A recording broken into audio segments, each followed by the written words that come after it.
From the banks of the Allegheny, welcome to Film Bits 7, Part 3. Hey everybody.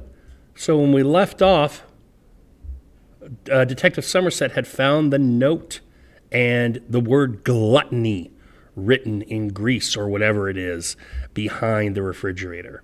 And it's a quick cut over to the police station. And that is where we are going to start today's episode. So let's do it. This was found on the wall behind the refrigerator. The obesity murder scene. I like how this is shot from the outside of the room they're in between those two bars. Hell leads up to life. All right, I'm confused. It means that this is beginning. This was found behind the same refrigerator. Written in grease. Deadly sins, Captain. Gluttony. Greed. Sloth. Wrath. Pride. Lust. And envy. You can expect 5 more of these. I can't get involved in this. Somerset, He wanted it. I'm all over it.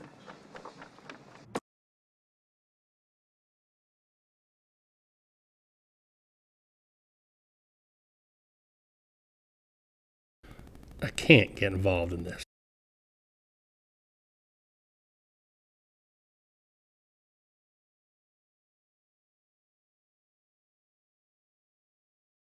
Once again, Mills ready to go. Somerset back in his apartment, already packing up some things. Playing darts with a knife. Outside, rain, and just this horrible sort of assortment of the nightlife. Where is he taking a cab and going to? A body on the ground, cop cars.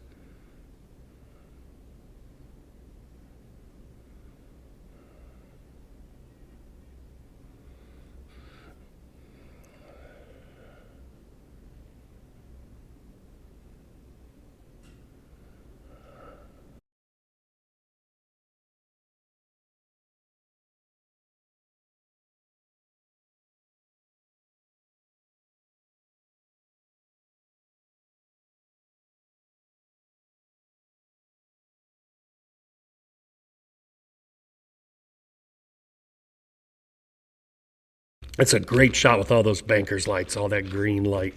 I just really dig it.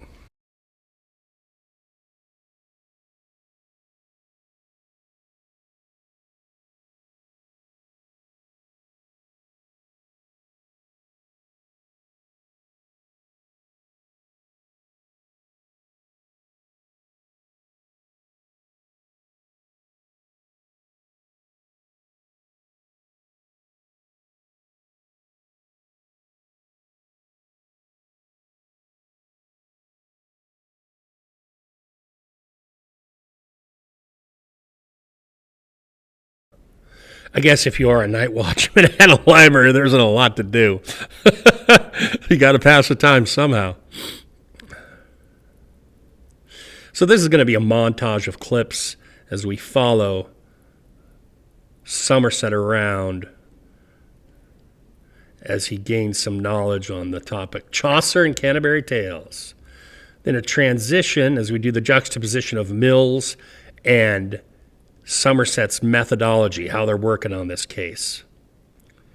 Mills is just thinking and stumped. Somerset in his dangerous thinking is moving forward, getting somewhere. Dante, the Divine Comedy. Now, the 7 deadly sins aren't a biblical concept. They actually came in the Middle Ages. And I forget the book they were originally published in, but they become a staple of reference in literature and film ever since, and many other places ever since that time. And so it makes sense that Somerset is going to look at some of these ancient tomes to dig around and find out what he can to get in the mind of the killer. So he's going big picture kind of broad and literary, and Mills is focusing just on the facts, just on the evidence. And it's a great example of the way both men think.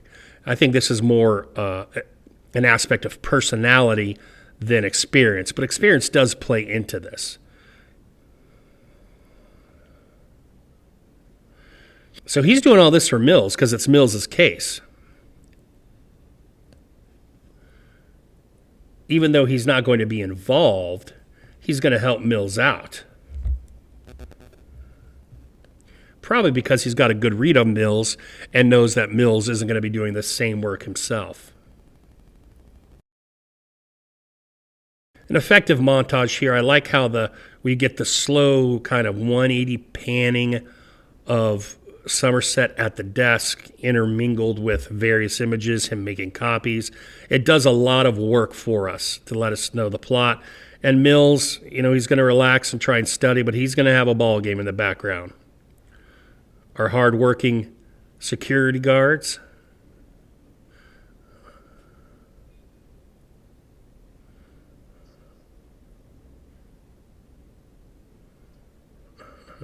I like how they call him Smiley.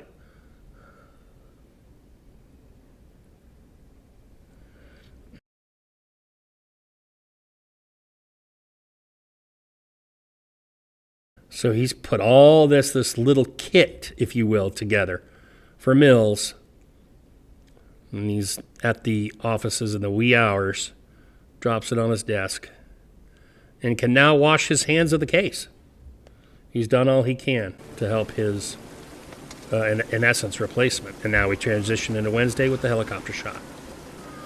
Big time rain, even though we see some light streaming down, but again, just pouring. Just sets that oppressive mood. It never leaves.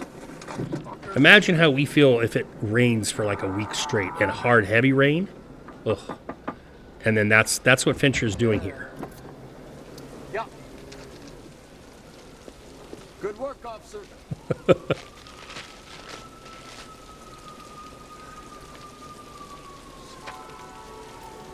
Thank you, Lord.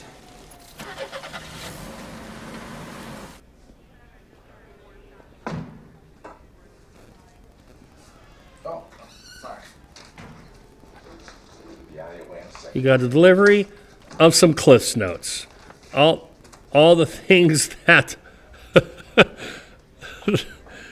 that Somerset told him to read reduced down. And Detective Mills's name is already up. You want your chair? No, you go on. You go ahead. Yeah?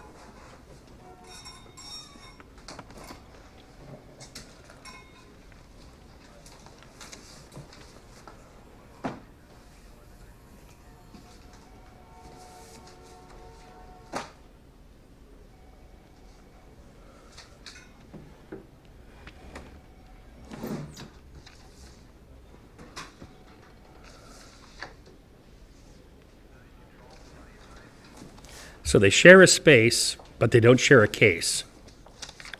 But Mills knows that Somerset is pretty good, but he's also proud, and he's going to hide those Cliff's Notes. He's also proud not to necessarily ask for help, but he knows he probably needs it. And Somerset, if he's being honest, probably wants to work on this case, although he's not going to admit it because he's only got a few days left on the force. But if he wasn't interested, he wouldn't have gone to the library last night. Reflex action there, old habits die hard.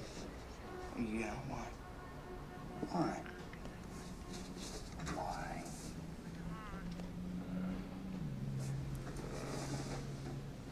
Okay.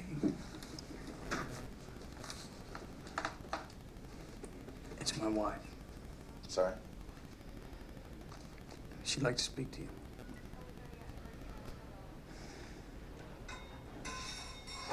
So we can get that it's a female on the phone on the other end. This is Detective Somerset. Well, it's nice to talk to you, too. I appreciate the offer, but... Well, in that case, I'd be delighted. Yes, thank you very much. Bye. On what?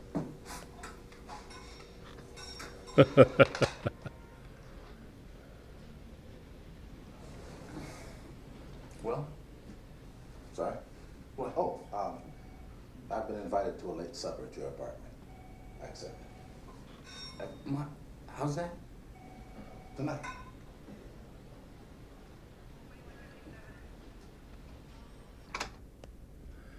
And we'll pause it there. I think that room, and the reason we get so many shots from it at this point in the film, is reflective kind of their relationship. They are close yet apart. They kind of stumble over each other. I mean, Somerset was on or was still in the desk when Mills is bringing his stuff in. Somerset is giving him information. Mills doesn't know how to work with it. It's like they both want the same thing, but due to pride or other reasons, pride, by the way, one of the 7 deadly sins, they can't just realize that they should or could work together on this case. And the confines, the claustrophobic nature of that room, that wide shot of the room, and the way that awkward conversation went, where Mills's wife calls Mills so she can talk to Somerset, and then is gone by the time the phone gets back to Mills. I think it's all very illustrative of their relationship. Lots of different things going on in that scene, from the actual shot to the plot, shows how these two guys aren't getting along, but probably would make a decent pair with Mills's energy and exuberance and desire to be his ambition, and Somerset's wisdom and kind of more slow your roll, Junior. Let's look before we leap attitude. All right, that's part 3 in the books. We will come back with part 4 very, very soon. Take care, y'all. Bye-bye.